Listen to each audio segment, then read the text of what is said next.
You're watching the latest edition of 6 Stories at 6. I am Rakshita Mishra with you this Thursday evening, viewers. Now, the big focus of Republic TV remains the soaring AQI. The netas don't care. They don't have time for the debate in the parliament for AQI. Once again, the debate has been stalled. There is no time to talk of priorities, viewers. The second story is again the blame game. There's no shame in blame game. They continue with the political finger pointing as the citizens of Delhi, the people of Delhi, young, old, everybody is affected by this toxic air. And we'll tell you why the people are not going to stop questioning.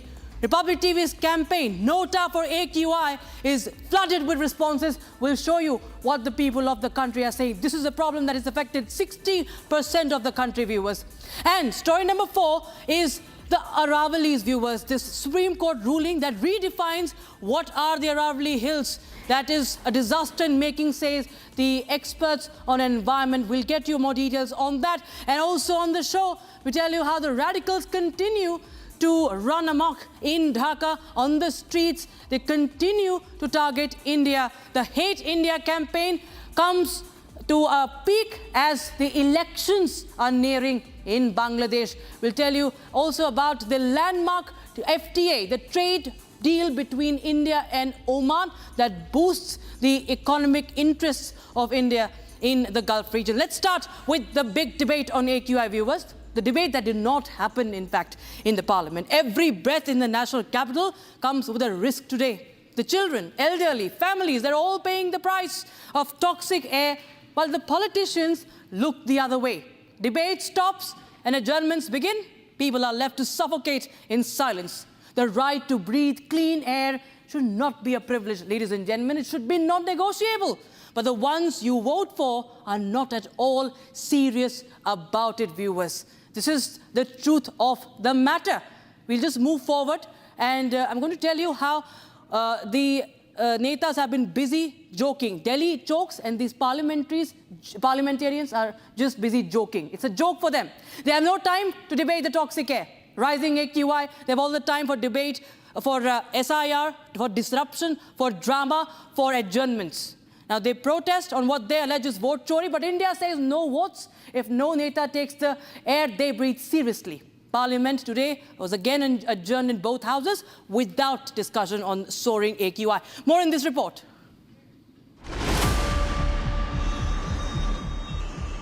As Delhi chokes yet again, its leaders look the other way. The air is poisonous, pollution levels are soaring. But inside the House, there was no debate, no discussion, no urgency. What you see on screen is the real-time data of the soaring AQI in just the national capital. The data represents AQI from severe to hazardous situation. This comparison among the AQI of Delhi and other national capitals shows the pathetic situation Indians are left to live in. Instead of addressing Delhi's worsening air crisis, lawmakers choose adjournment. Once again, pollution was pushed to the back burner. The right to breathe fresh air has become a privilege for a layman in India as poor AQI becomes a nationwide biggest health emergency that affects 60% of India. The past few days in Parliament witnessed several discussions and debates. From renaming Mangrega to VBG Ramji to vote chori to Vande Mataram.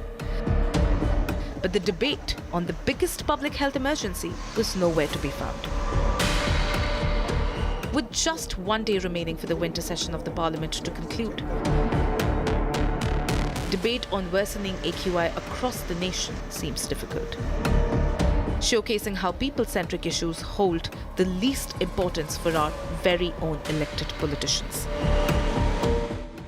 Another long line outside the CNG pump, as you can see, as there are checkings going on at the petrol pumps to make sure that every vehicle has a PUC certificate, which is a pollution under control certificate. From today onwards, there are around 78 to 80 teams deployed at various petrol pumps and borders to make sure that proper checking is done. So if any vehicle does not have the mandatory PUC certificate, they will not be allowed to get the fuel. But Republic chose to make a difference. With our campaign, #NOTA for AQI, we chose not to look the other way and echo public sentiments and demand for the right to breathe fresh air. Delhi government has ordered that the vehicles without a valid pollution under control certificate will not be provided fuel at petrol pumps in Delhi. But the question still remains, is it enough? Delhi is gasping, the air is deadly, and the silence in power is no solution. Because the right to breathe cannot wait for the next season. No debate, only blame game. And there's no shame in blame game, as it seems, for these netas. Delhi is gasping for breath and toxic air engulfs the national capital. The political war of words over responsibility, over accountability is taking the centre stage now. BJP has launched a sharp attack on former Chief Minister Arvind Kejriwal, the Aam Aadmi Party government, accusing him of misleading the people of Delhi, failing to act on pollution for over a decade now. But Kejriwal has also hit back, slamming the centre for shifting the blame. Now, as the political blame game continues, Delhi is only choking on poisonous air.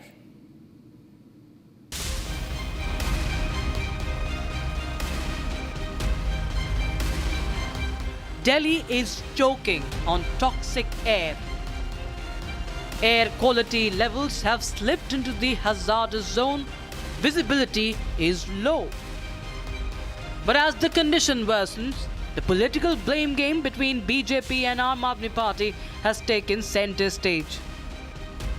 BJP has launched a scathing attack on former Chief Minister Arvind Kejriwal for misleading the people of Delhi and failing to act on pollution for over a decade.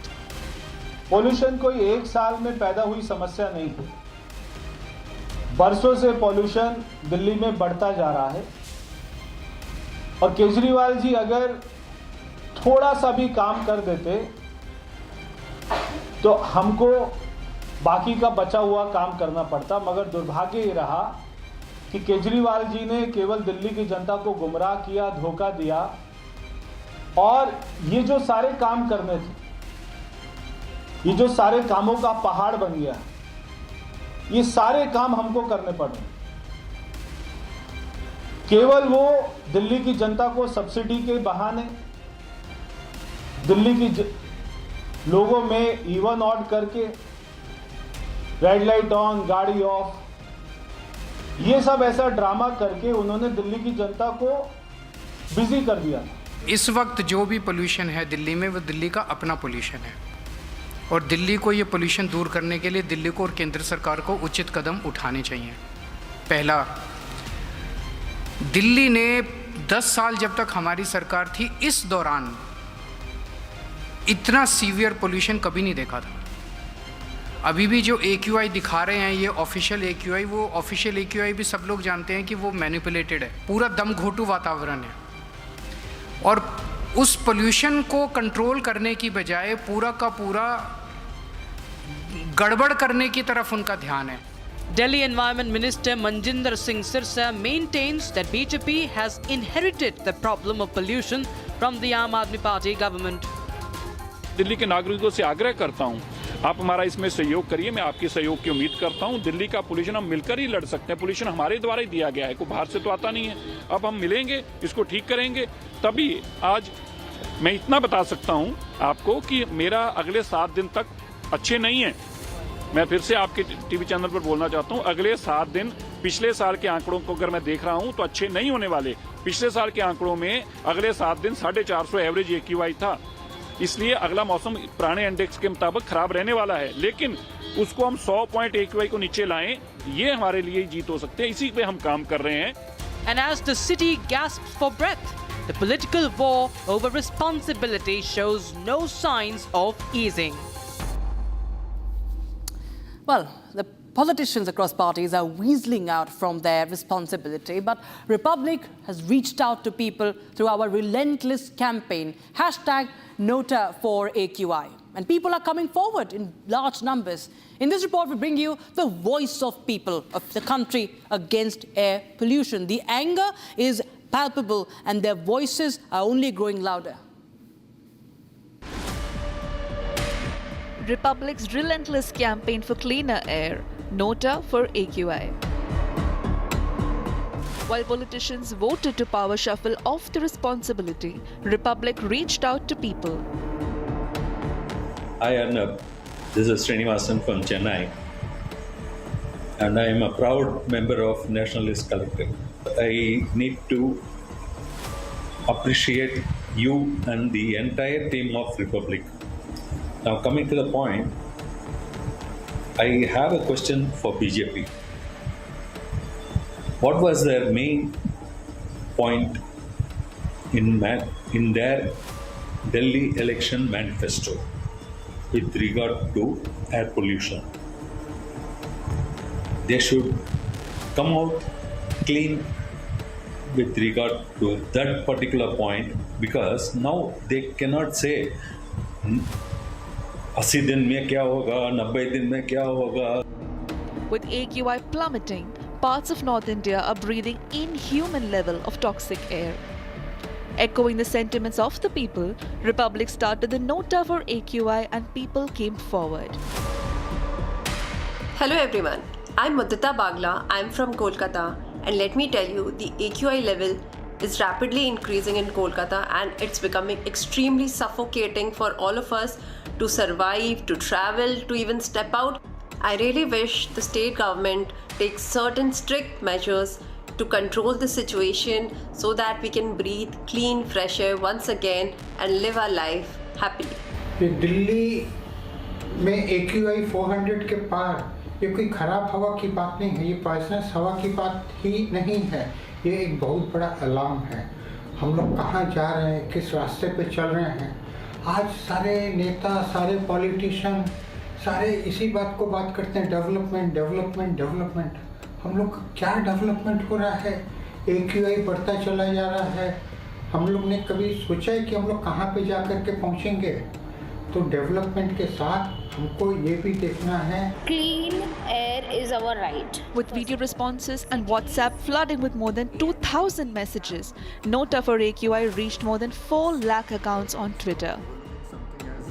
मैं Shashi Adukia greater Noida waste से air pollution पर आपको कुछ बताना चाहती हूँ. Air quality खराब होने के कारण आज स्थिति बहुत ही गंभीर है. हवा सांस लेने के लायक नहीं है, मगर जाएं तो जाएं कहाँ. मैं सेंट्रल गवर्नमेंट से रिक्वेस्ट करती हूँ कि इस समस्या पर जल्द से जल्द कार्रवाई करें ताकि हम और हमारा शहर स्वस्थ और खुश रह सके. धन्यवाद. While politicians across party lines put the biggest national emergency on the back burner, people are raising their voice through NOTA for AQI.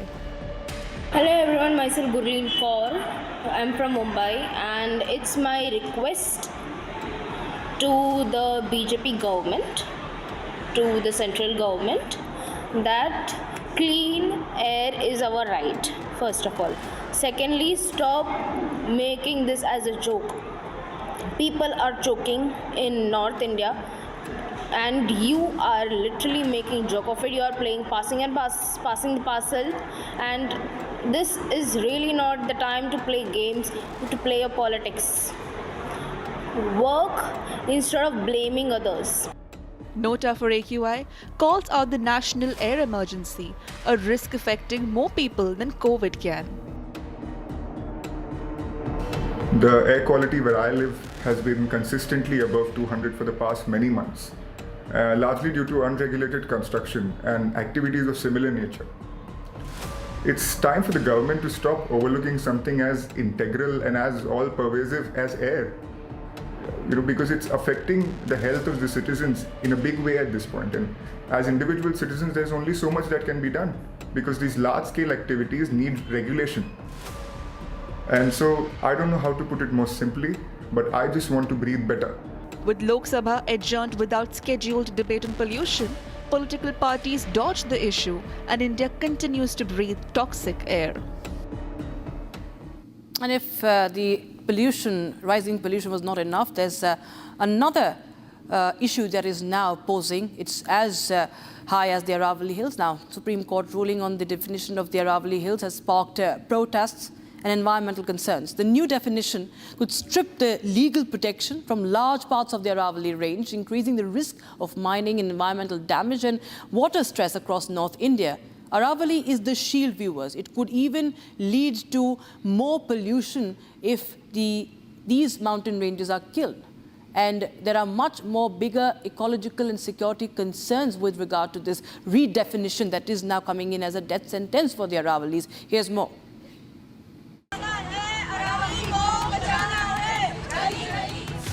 India's oldest mountain range is at the center of a growing national storm. A Supreme Court verdict redefining the Aravalli Hills has triggered protests, panic and fears of irreversible environmental damage.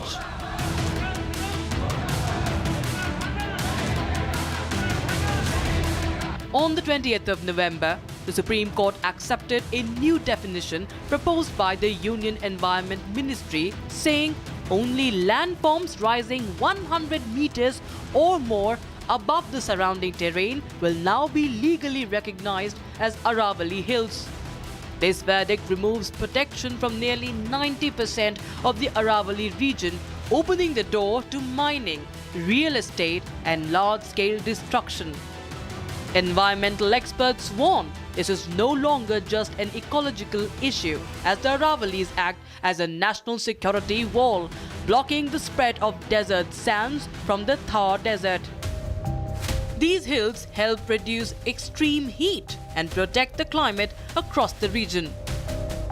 Lower ridges, now excluded, play a crucial role in groundwater recharge, dust control and temperature regulation, especially for Delhi NCR. But removing these natural barriers will worsen air pollution, intensify heat waves and accelerate water scarcity for millions in Rajasthan, Haryana and NCR. The Aravallis are not just hills, they are the green lungs of North India, a climate shield, a water source and a frontline defense against environmental collapse. Once these ancient hills are lost, the damage may be permanent and the cost national. Radical protests, the radicals are on the loose in Dhaka, and the protests are erupting on the streets of Dhaka, with demonstrators raising anti-India slogans openly in public. Tensions escalate as barricades erected by the Bangladesh police, Dhaka police near the Hussain Market in Badda were broken down. Protests surged forward, refusing to disperse, and the heart of this unrest is a controversial demand, the return of former Prime Minister Sheikh Hasina and former Home Minister Asaduzzaman Khan Kamal. Both have been sentenced to death for what they say crimes against humanity linked to the 2024 uprising in Bangladesh, viewers. But as the elections near in Bangladesh, we see that anti-India campaign is only being fueled day in and day out. Marches to the Indian High Commission are witnessed every day in Dhaka.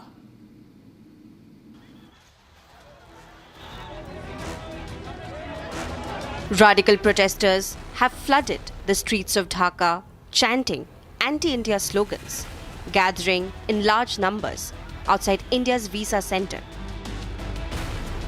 Anti-India rhetoric echoed through the streets, with protesters openly accusing New Delhi of interference in Bangladesh's internal politics. Barricades put up by Bangladesh police in front of Hussain Market in Badda were torn down as protesters pushed forward, refusing to disperse.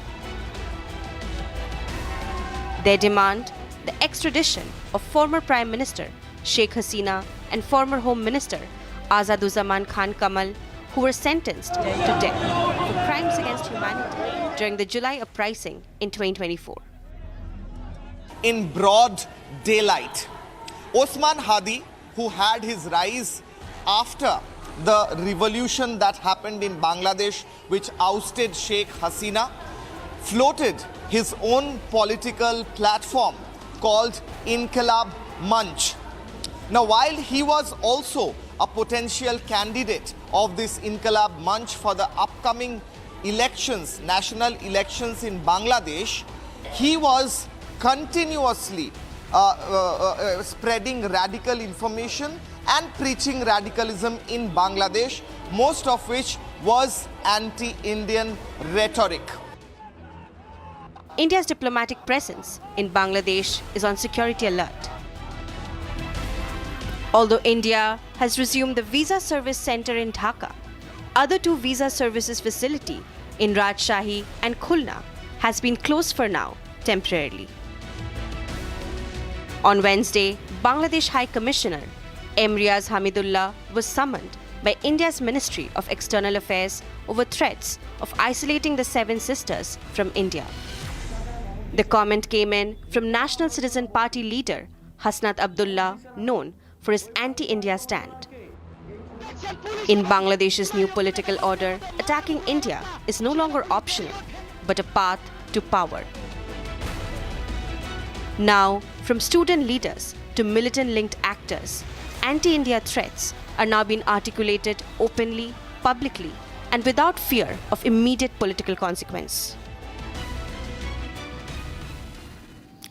And Prime Minister Narendra Modi wrapped up a high-impact two-day visit to Oman with the final leg of his three-nation tour after Jordan and Ethiopia. And the visit delivered concrete outcomes on trade and strategic cooperation, including the signing of a free trade agreement while reinforcing strong people-to-people ties. Viewers, here's the full report. Prime Minister Narendra Modi's final leg of his three-nation tour in Oman delivered key outcomes on trade and strategic cooperation. India and Oman signed the Comprehensive Economic Partnership Agreement aimed at boosting bilateral trade, easing market access, and encouraging investments.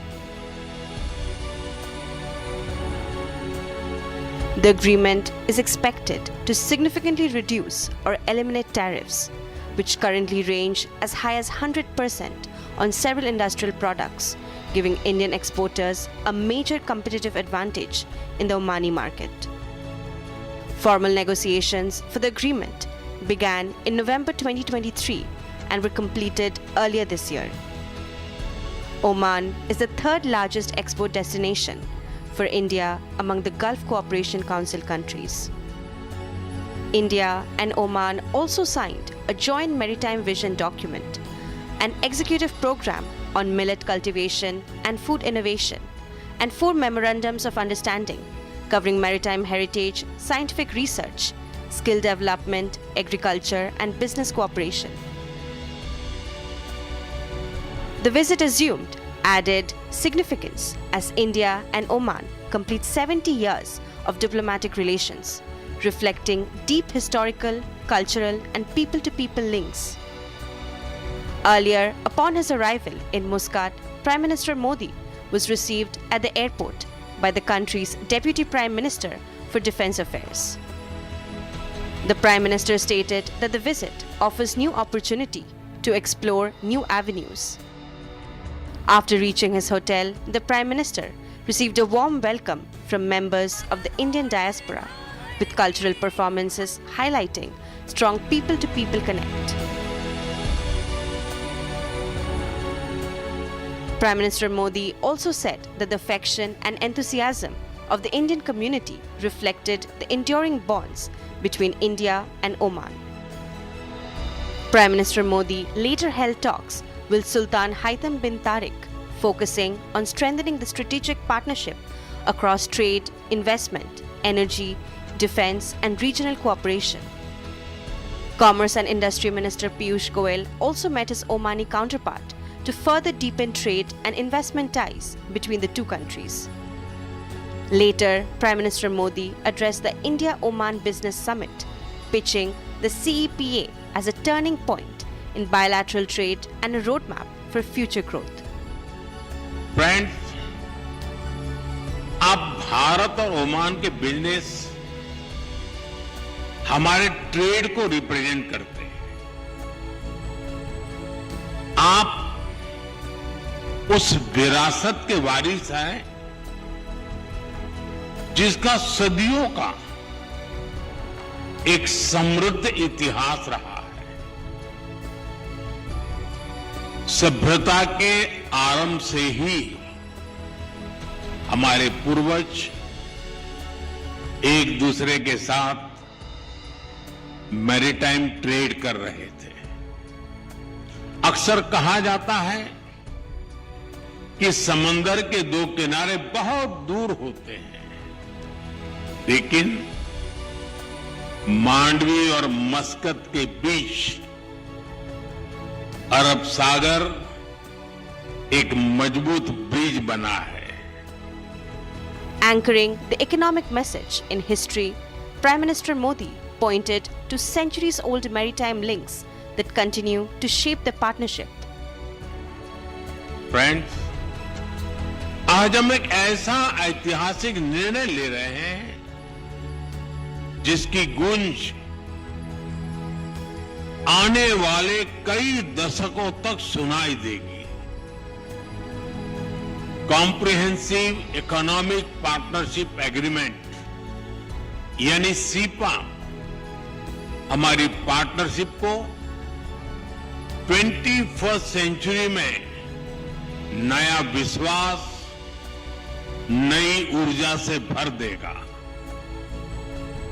यह हमारे साझा भविष्य का blueprint है। यह हमारे trade को नई गति देगा, इन्वेस्टमेंट को नया भरोसा देगा और हर सेक्टर में अवसरों के नए द्वार खोलेगा। Prime Minister Modi's Oman visit reinforces India's expanding engagement with the Gulf and positions Oman as a key strategic and economic partner. And with that, as a wrap on this edition of 6 Stories at 6, we'll be right back with live and breaking at 6:30. Thanks for watching.